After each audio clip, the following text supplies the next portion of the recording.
Nós somos a origem da depravação do mundo, nós somos a origem da queda do mundo. É...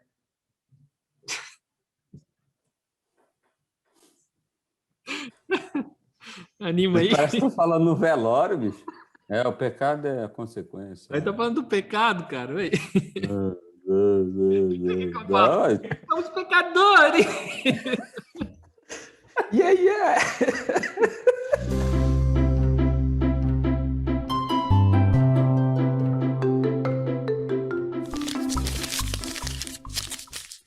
Olá, seja bem-vindo ao nosso canal Papel de Pão, Teologia Simples para uma Vida Complicada. E hoje nós vamos falar de um assunto realmente complicado. Aliás, o problema da humanidade, o problema da sua vida, o problema da minha vida, o problema do seu casamento, do seu negócio, enfim, o problema de tudo. O pecado. A gente quer entender de maneira profunda as dimensões do pecado, afinal de contas, o que é pecado, como que isso atua em nós, como que isso impacta a sociedade, por aí vai. E hoje comigo eu tenho aqui meu amigo Jones Fernando e meu amigo Rafael Cobate, que está aqui com a gente para compartilhar um pouco das verdades de Deus sobre esse tema. Vamos lá, vamos começar então com o mais simples, né? Afinal de contas, o que é o pecado? Tem uma definição bem comum, que eu acho que essa definição a gente vai discutir e às vezes refutar ou aumentá-la, que pecado é errar o alvo. Errar o alvo. As pessoas colocam em mente que pecado é unicamente errar um alvo dentro de um aspecto moral e ético, do sim, do não, disso é certo, isso é errado e ponto final. E talvez este seja o problema, né? As pessoas não conseguem compreender que pecado é muito mais do que simplesmente, unicamente errar o alvo. Porque o pecado diz respeito à corrupção do coração do homem. E do homem aqui do ser humano, né? Homem e mulher, todos os seres humanos estão corrompidos, totalmente depravados no pecado. Então, o pecado tem algo além do que simplesmente errar o alvo.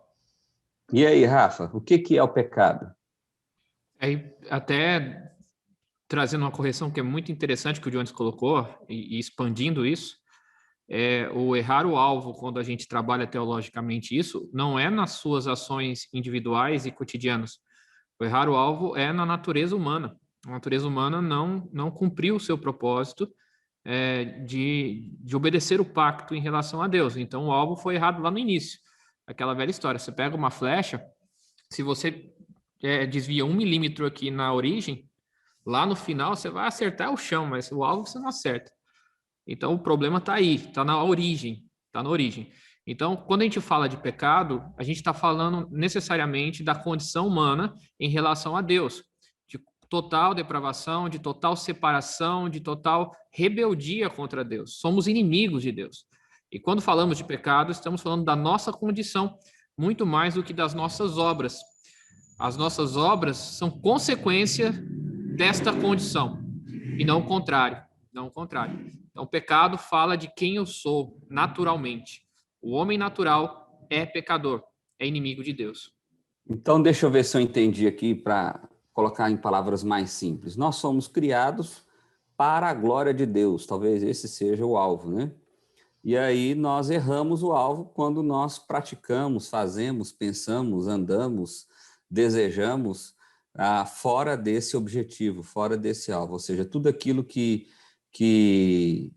não glorifica ao Senhor, que rompe o pacto de criação que Deus fez conosco, tudo aquilo que desonra a Deus é pecado. Agora, deixa eu fazer uma pergunta para vocês. Eu acho que está claro a definição macro. No entanto, a gente vive uma experiência interessante, porque parece-me que existem coisas que a gente faz em determinados lugares que são pecado e outros lugares não são pecado. E como é que é esse negócio, então? O pecado ele se movimenta de acordo com o tempo, de acordo com a sociedade, ou está um equívoco quando as pessoas pensam dessa forma? Vinícius, você falou que pecado tem a ver com essas atitudes. Eu vou além, o pecado não tem a ver com as atitudes, tem a ver com as pessoas. As pessoas são um problema. O homem é mau, o homem é pecador. Então, não adianta pensar em fazer algo que agrada a Deus, você não vai agradar a Deus. Você não agrada a Deus. E essa que é a questão. O pouco de coisas boas que observamos no mundo, a gente chama isso na teologia de graça comum, da ação de Deus através de alguns homens, usando-os como ferramenta para que a sua graça seja manifesta. Mas do homem não se tem nada de bom. Essa é a ideia que a Bíblia nos traz, principalmente quando Paulo descreve isso em Romanos, né? Ele vai falar exatamente sobre que todos se perderam, todos se extraviaram, não há um justo sequer. Então, de novo, não tem a ver com o que eu faço, tem a ver com quem eu sou. O pecador Legal. é o homem é pecado em si. É interessante, né? Porque o que nós estamos tentando fazer é tirar uma perspectiva puramente comportamental, né? Que o pecado é só a minha atitude de errar a lei. É exatamente isso que nós estamos confrontando. O pecado é essa corrupção do coração do homem, né? E é isso que a gente precisa ter em mente. É como uma ferrugem, né? Quando eu penso em corrupção, eu penso em ferrugem, né? Um item de ferro, de metal, enferrujado, sendo corroído, sendo corrompido. Então, o nosso coração está enferrujado, está corrompido por causa do pecado. E tudo que nós fazemos, e o pecado em essência é idolatria, é querer ser o seu próprio Deus, é querer ser igual a Deus, é o egoísmo, o orgulho. Então, tudo que nós fazemos está carregado dessa idolatria, de querer saciar o coração em nós mesmos e não em Deus. Nós podemos ter várias idolatrias, por exemplo, o dinheiro. Vou falar aqui do dinheiro. No final das contas, para que a gente quer dinheiro, né? A pessoa que é escrava, idolatra o dinheiro e quer ser rica, no final das contas, ela quer o dinheiro para quê? Para saciar o seu ego, o seu coração, para ter mais, para se sentir melhor do que os outros, para poder comprar o que quiser e por aí vai. Então, no final das contas, todas as idolatrias redundam no egoísmo, no orgulho, no pecado Isso da talvez tenha vaidade do sido o coração. erro dos fariseus, né, o Jones? Porque me parece que eles fizeram uma lista do que era e do que não era pecado, e eles seguiam aquela lista à risca, ou seja, leis que eles identificaram ou criaram, né, ou ampliaram do que Deus tinha dito, e eles diziam o seguinte: se cumpriu aqui tudo certinho, show de bola. Se falhou num desses negócios aqui, lascou. E o que a gente está tentando construir aqui é um pensamento mais profundo, ou seja, não um pensamento puramente legalista, né? Mas um negócio para você entender que o seu coração e o coração de todas as pessoas, como o Rafa colocou bem aqui, está corrompido. E talvez isso quebra um pouco daquilo que eu disse agora mesmo, porque a gente particulariza o pecado. Ou seja, tem gente que acha que se usar perfume forte demais é pecado. Tem gente que argumenta que se andar a sei lá o que é pecado. Então, a pergunta é, objetivamente, nós entendemos, o pecado é a corrupção humana, o pecado é o coração do homem corrompido, mas a Bíblia fala que nós precisamos fugir do pecado. Então, objetivamente, o que seria esse fugir do pecado? O que seria, que pecado é esse que a gente tem que fugir? Bom, primeiramente, a gente precisa entender o que é objetivamente pecado, né? Até o Jones falou bem sobre isso. A palavra de Deus, e Deus é tão gracioso que ele vem nos orientar, ele estabelece a sua lei, e a partir da sua lei nós começamos a ter ideia de como a gente pode fazer isso de forma objetiva. Mas o próprio Deus, em Cristo Jesus, demonstra o quanto isso é impossível. São 613 mandamentos que a Torá estabelece para serem obedecidos. É impossível cumprir. E aí Jesus vem e piora a situação, porque ele diz que não é só cumprir os mandamentos, mas de coração você não pode descumprir. Ele vai dizer, né, que você sentir ou desejar desejar o dolo, né, ou o mal do seu irmão, você já o matou. Se você olhar para a mulher do seu vizinho com desejos impuros, você já adulterou. Então, Jesus aprofunda ainda mais nos 613 mandamentos, tornando impossível agradar a Deus. É essa que é a questão. A lei vem acusar a gente e demonstrar nisso. Então, o que acontece? Eu sempre falo que o mais importante do Sermão do Monte, Jesus fala sobre essas coisas no Sermão do Monte, Não é o sermão em si, não é o conteúdo em si, mas quem profere o sermão. Jesus Cristo é o centro disso, Jesus Cristo é aquele que deve ser buscado, e a partir do momento que Cristo se torna o Senhor da minha vida, esses 613 mandamentos, e dentro da sua profundidade, eles são cumpridos em Cristo. E aí agora eu tenho esses 613 mandamentos não como acusatórios, mas como orientadores da minha vida. E é isso que vai moldar o que é certo e errado na minha vida agora. Não mais a tentativa de agradar a Deus, no sentido de ser salvo, mas no sentido de fazer a coisa correta por ser filho de Deus. Então a lei não acusa mais, a lei agora ela orienta, como diz Paulo lá em Gálatas, é o aio, é aquele professor que te carrega pela mão até a maturidade, ao ponto de você chegar na situação que Ezequiel vai colocar, que a lei vai estar impressa no seu coração. Ela vai estar gravada no seu coração. E você, de forma natural, cumprirá a lei de Deus. Então, o que é interessante observar sobre a questão de o que é certo e errado, o que é pecado e não é pecado, é, primeiramente, Jesus Cristo é a solução para tudo isso. E, em segundo lugar, aí sim, no processo de santificação, o que é certo e errado dentro da lei que me orienta e não me acusa mais. No caso, a palavra de Deus seria, então, esse princípio norteador. É Exatamente. isso. Ele é acusador e norteador. Acusador para quem não tem Cristo e norteador para quem tem Cristo. Eu estou perguntando isso, Rafa, porque talvez como pastor você passe muito por essa experiência também, mas os crentes são doidos para saber o que é pecado e o que não é pecado. É os vídeos que dão views, né? Eu acho então, que a gente hoje, por assim exemplo, no ia ter mais Instagram, views. as perguntinhas que a gente coloca lá das pessoas para fazerem, né? Pastor, é pecado usar não sei o quê, é pecado falar não sei o quê, é pecado ir não sei aonde, é pecado fazer tatuagem, é pecado... Blá, blá.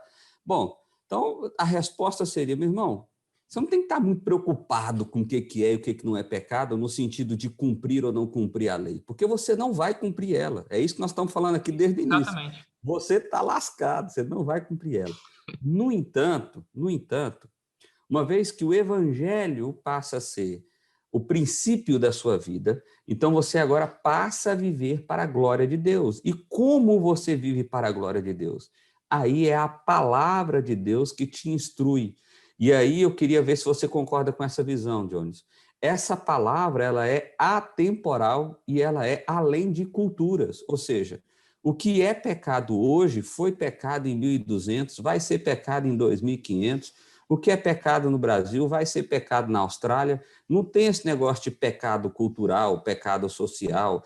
Porque na cidade X é pecado, na cidade Y não é pecado. Não tem esse negócio. Porque se a palavra de Deus é a autoridade que nos norteia, que nos instrui, que nos aponta o caminho, então ela é objetivamente a resposta das nossas vidas. É isso mesmo? Com certeza. Você está corretíssimo. A gente tem que realmente tirar a nossa cultura daquilo que é o evangelho. Esse é um problema muito sério, né? Os nossos achismos. Diante de tudo isso que vocês falaram, né? Você falou objetivamente o que seria o pecado, né? Eu pensei aqui numa definição, né? Pecado é fazer algo que não é para a glória de Deus, sem a graça de Deus, ou a força, o poder da graça de Deus, e contrário ao caráter de Deus. Então, acho que esses 3 pontos definem. Fazer algo que, sem ser para a glória de Deus, sem a força de Deus, porque se não vem da graça de Deus, vem de nós mesmos, aí é pecado.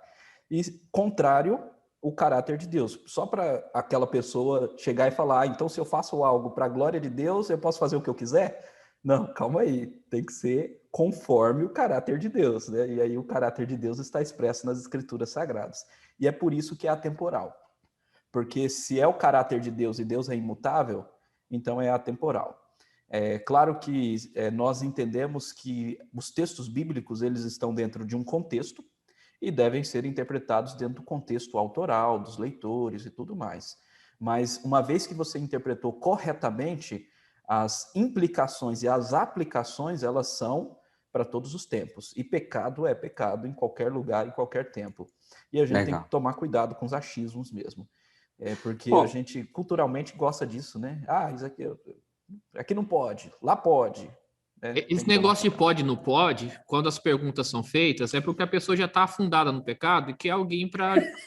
Ela quer a brecha. Ela quer alguém, pode fazer, pode continuar aí. Na verdade, meu irmão... O pastor falou que não é proibido, não, então vamos nessa. Exato, ela quer uma assinatura embaixo do pecado que ela está fazendo. O conselho que eu dou, para de pecar e para de perguntar. Vai lá, deixa de fazer o que você está fazendo. Está com peso na consciência? Para. O pior é quando tá querendo usar a gente para colocar contra o pastor dele, né? Porque o pastor dele que diz que não pode, aí vem e pergunta assim: pastor fulano, pode isso? Aí ele vai pro pastor e vai falar: olha, mas o pastor fulano disse que isso pode. A gente tem que ser veaco, né? Tem gente que pergunta pra gente. Supermercado. Uma pessoa que não era da igreja, sabia que eu era pastor, veio com uma pergunta dessas, eu falei assim: olha, minha irmã, faz o seguinte, conversa com o seu pastor, deixa ele te orientar, porque eu acho que se eu falar aqui vai dar confusão. Os pastores que são midiáticos, né, que têm muitos seguidores, muitas visualizações, como as pessoas pinçam palavras dele para ir exatamente contra a gente, que é pastor local, muitas vezes. O pastor fulano de tal disse isso, então agora eu posso fazer. O que o pastor Rafael falou não importa, porque o pastor fulano de tal tem mais visualização do que o pastor Rafael.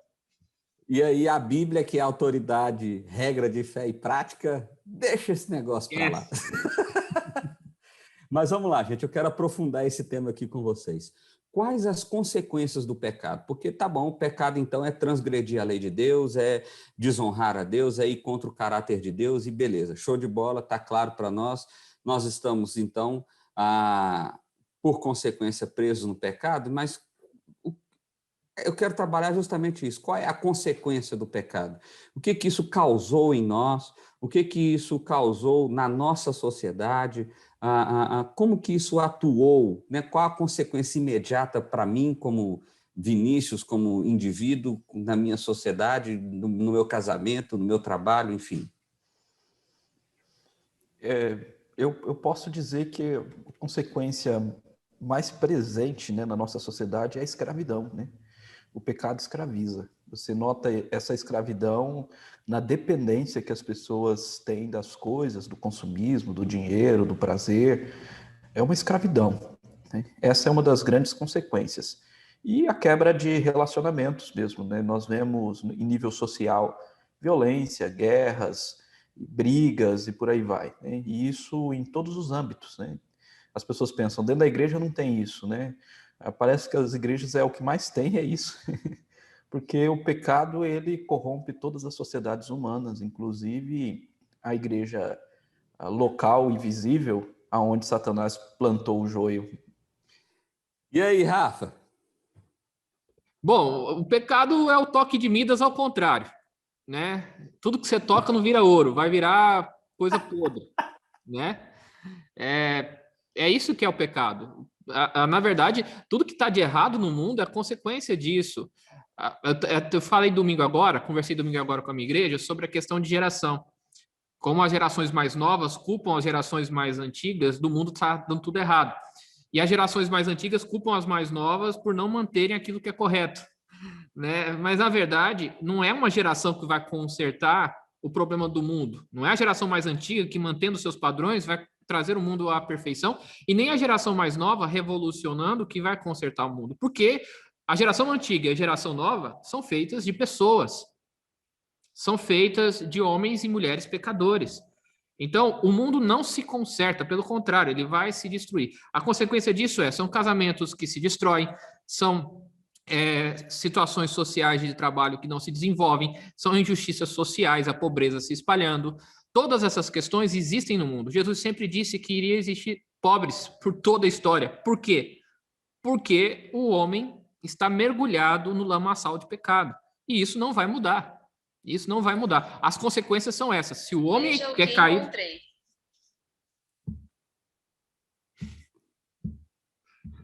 Obrigado, celular.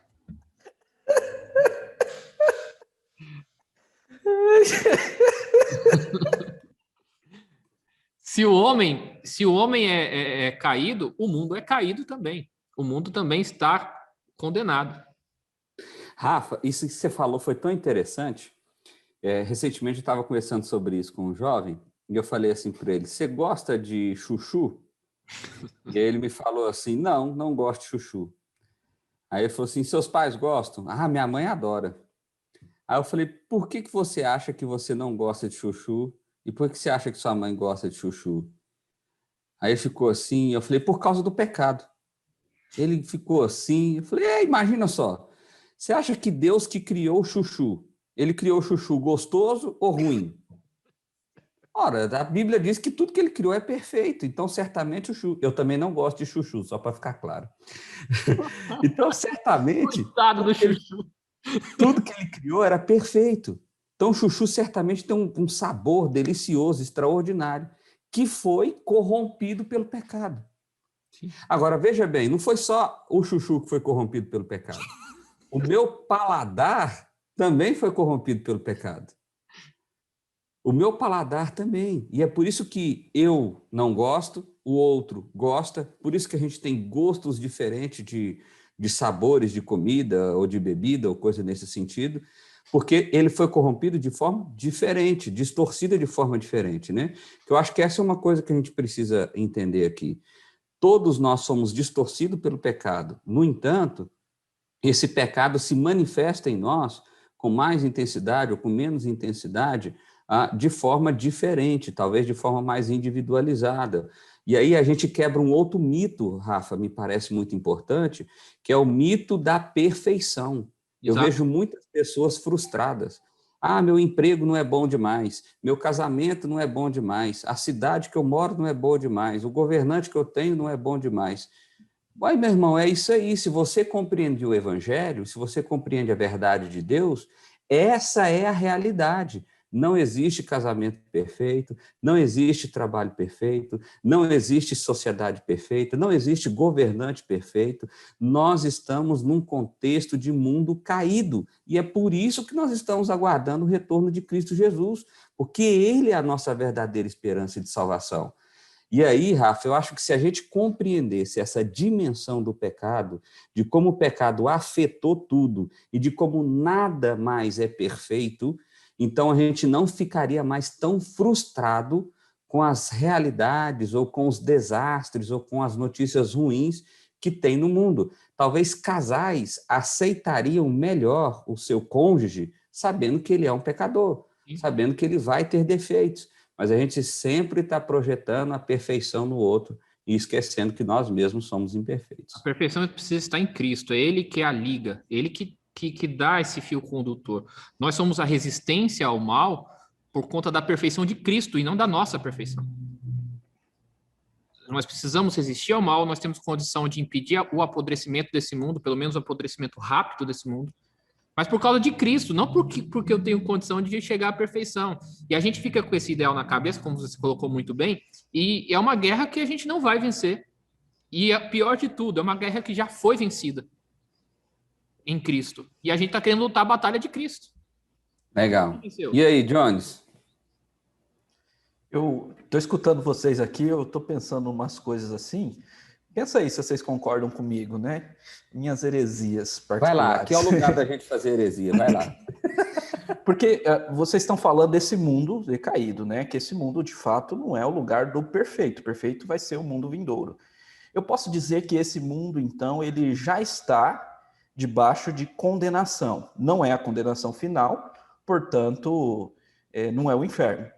Mas é 1% do que seria o inferno. Porque assim que o homem pecou, houve a maldição do pecado.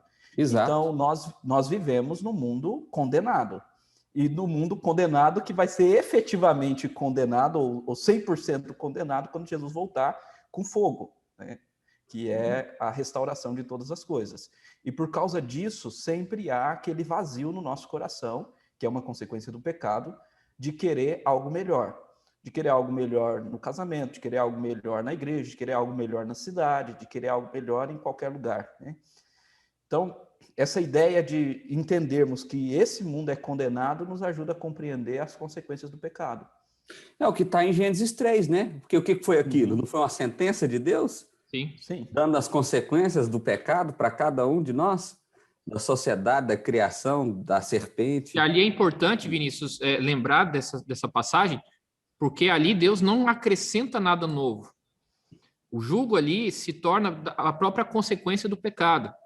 Se a gente observar, ele fala da multiplicação das dores da mulher e não do acréscimo de dor, ou pelo menos da imposição da dor.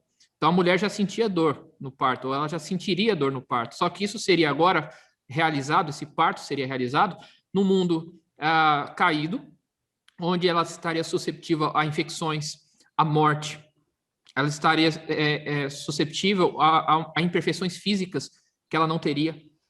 Então, as dores seriam multiplicadas. Em relação ao homem, é a mesma coisa. O homem continuaria trabalhando, só que agora ele vai trabalhar no mundo de cardos e abrolhos, no mundo onde tem seca, no mundo que não é perfeito. As Então, estações já não são mais perfeitas, né? exato. A chuva já não cai do jeito certo, a terra já não está mais produzindo sempre. Os Então, ou seja, castigos o não são pecado impostos, contaminou é uma tudo, né? consequência. Desculpa. E essa é a explicação dos desastres naturais também, que tanta gente sai culpando aí, tentando fazer adivinhações, mas a gente está num mundo desarmonioso, né? Eu costumo brincar. Quando Deus criou, não tinha placa tectônica, não tinha nada se chocando, não tinha movimento sendo gerado. A Terra estava em completa harmonia, numa completa desenvolvimento harmônico, né? A natureza estava em completa harmonia. Não tinha excesso de calor, não tinha excesso de frio, não tinha estações desajustadas, era um lugar perfeito, mas aí o pecado veio e bagunçou o coreto.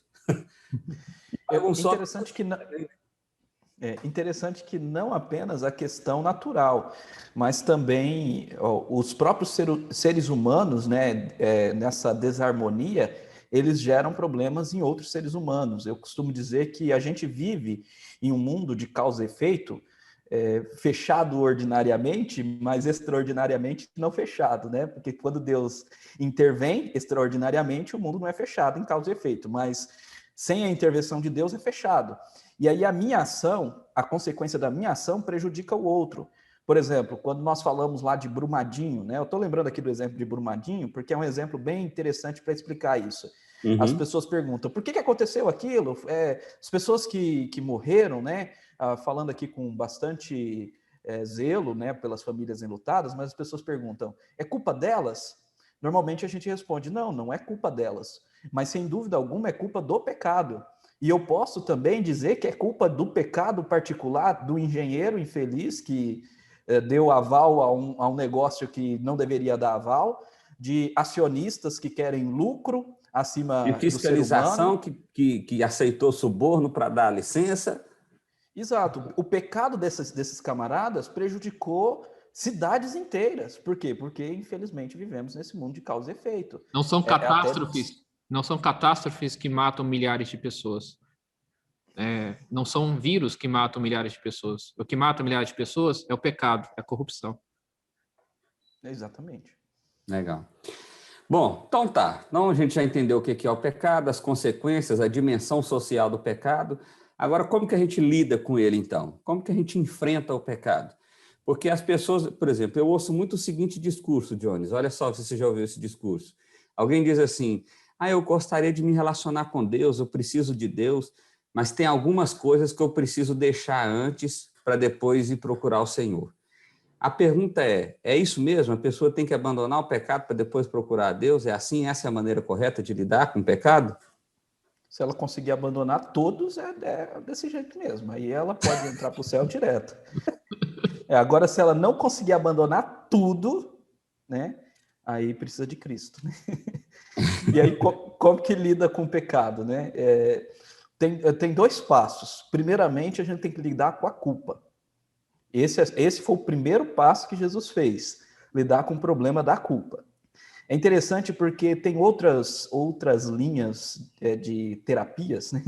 Vamos falar de terapia, que lida com culpa, né? E aí as pessoas vão culpadas para essas linhas de terapia, e as pessoas normalmente falam o seguinte, não, isso não é errado não existe culpa não, todo mundo faz, não é verdade? Nós cristãos não fazemos isso. Isso é a sociedade, isso é o jeito que você foi. Nós não, nós entendemos que existe pecado, somos responsáveis pelos nossos atos e tudo mais. Então, como lidar com a culpa? Porque se entendemos que existe pecado e somos responsáveis pelo nosso pecado, a culpa nos consome. Então, nós precisamos expiar a culpa, jogar a culpa em alguém, né? E aí a gente coloca a culpa em Cristo, porque Cristo é o nosso substituto. E a Bíblia diz que não há condenação para aqueles que estão em Cristo Jesus. Que aqueles que estão em Cristo Jesus não serão condenados. Essa é a ideia dos justificados. Quando você lê na Bíblia justificados, é o oposto de ser condenado. Ali está lidando com a culpa. E para lidar com a culpa, é necessário o reconhecimento que você é pecador, por meio do arrependimento. Depois que você lidou com a culpa, e você entendeu que Cristo é suficiente através da fé, para te livrar da culpa, aí o Espírito de Deus vai lidar com a corrupção. Então, primeiro a culpa, depois a corrupção. O problema desse discurso, Vinícius, é que a pessoa quer lidar primeiro com a corrupção e depois com a culpa. E talvez seja uma desculpa, né? Porque, uma desculpa, assim, o que eu quero deixar claro aqui é o seguinte, eu acho que vocês concordam comigo, e quem está ouvindo a gente também, meu irmão, você não vai conseguir lidar com o pecado através da sua performance, através da sua força, através de você mesmo. E é isso que o Jones acabou de colocar muito bem aqui. Então, o que a gente faz é justamente colocar essa culpa em outro. Olha que coisa, parece até errado falar isso, né? Mas é isso mesmo, Jesus assume a nossa pena. Jesus assume os nossos erros. Jesus, ele é condenado em nosso lugar. Então, a gente simplesmente é absolvido porque alguém assumiu no nosso lugar. E é isso que nós precisamos fazer no processo de arrependimento e fé, como o Jones bem colocou aqui. E aí, Rafa, continua aí para nós. Como é que a gente lida com o pecado? Você acabou de definir pecado de novo. Pecado é acreditar na sua performance. É exatamente isso. Você não tem condição de redimir o seu pecado, de alcançar a redenção, de alcançar os seus sonhos. Esqueça. Arrependimento é exatamente o reconhecimento que você é miserável. Então é isso. De novo, o Jones colocou muito bem. Resolva o problema da culpa. Se entregue. Se ajoelhe. Perdoe, Senhor. Eu sou miserável. E deixa Deus te santificar pela fé. Justificar pela fé. A salvação não é para os justos, mas para os justificados. Porque não há um justo sequer. É essa a diferenciação que Paulo faz. Então, de novo, você não tem condições de agradar a Deus, mas Cristo tem. Se agarra a Ele. É isso. É isso, se agarra a Ele, se agarra a Ele. Isso é fantástico, ou seja, eu não lido com o pecado com as minhas forças, eu lido com o pecado me aproximando de Deus, me relacionando com Deus, tendo intimidade com Deus, né? Eu acho que a gente perde muito, porque eu penso, eu não sei se é a experiência de vocês, mas eu vejo pessoas tentando consertar a própria vida, ou tentando consertar o próprio casamento, ou tentando consertar outros níveis de relacionamento. Para de tentar. E quando eu fico assim, desesperado para essas pessoas dizendo, meu irmão, você não entendeu nada, você não entendeu nada. Você está corrompido pelo pecado. Qualquer iniciativa sua é uma iniciativa corrompida pelo pecado. Isso só muda, os seus gestos só mudam, a sua atitude só muda. Você só é mais amoroso, você só é mais amigo, você só é mais perdoador. Se você se aproxima de Jesus, e é um processo orgânico, vocês concordam com isso? Ou seja, me parece que quanto mais próximo de Jesus eu estou, mais afastado do pecado eu me encontro. Então, naturalmente, as minhas ações, as minhas atitudes, o meu pensar, o meu desejar, é mais no alvo, para voltar à referência que a gente fez no início, né? Ela está mais no alvo de glorificar a Deus, não porque eu sou bom, não porque eu sou fera, mas é porque eu estou próximo de Jesus. Agora, se eu estou longe de Jesus, então não adianta.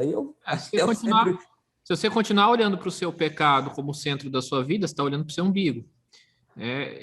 Eu brinquei aqui, pare de tentar, porque você não vai resolver seus problemas. Olha para Cristo e cumpre aquilo que Cristo quer que você cumpra. Seja escravo de Cristo, porque o dia que você for escravo de Cristo, você se libertou do pecado. É natural. Você falou, Vinícius, é natural. Uhum.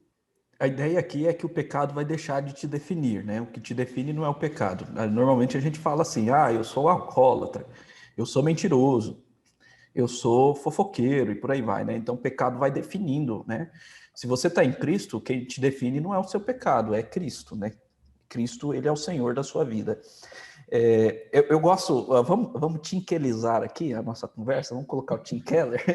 Eu gosto de uma citação do Tim Keller que é assim, ó, a cruz de Cristo nos mostra o quão pecadores somos porque Cristo teve que morrer. É bem interessante isso, porque se Cristo teve que morrer por mim, e o preço é o sangue do Criador dos céus e da terra, então o pecado é uma coisa muito cara para ser paga. Porque não foi uma estrela, não foi um sol, não foi outro mero ser humano, não foi um animal, foi o Criador, o Senhor. Preço caro. Então eu sou muito pecador. E isso me humilha, quebra o orgulho, traz arrependimento. Mas do outro lado, ninguém obrigou a Cristo. O Tim Keller continua. Então a cruz nos mostra o quão pecadores somos, mas ao mesmo tempo o quão amados e aceitos somos. Porque quem obrigou a Cristo? Ele voluntariamente se deu. Ele não precisava de nós, mas ele morreu numa cruz. Ele quis fazer isso em nosso lugar. Então, se por um lado eu me arrependo, quebro o orgulho, por outro eu não fico frustrado com mimimi, né? Com os mimizentos. Deus não me ama, eu não valho nada. Será que eu sou salvo? Não. Deus nos ama, ele mostrou isso, né? Isso tem que me dar confiança, ousadia, né? Então, se eu estou andando frustrado, andando com vitimização, com autopiedade, eu preciso mais de fé, né? Se eu estou orgulhoso, achando melhor do que as outras pessoas, né? Aí eu preciso de arrependimento, quebrar o orgulho. Deus não é politicamente correto. E aí volta naquele papo, né, que a gente conversou, e aqui já finalizando já a nossa conversa, na definição de pecado, eu percebi que vocês tiveram muito cuidado e não definir o pecado numa perspectiva legalista, mas numa perspectiva de relacionamento, né? Então, o problema do pecado é que nós não nos relacionamos com Deus.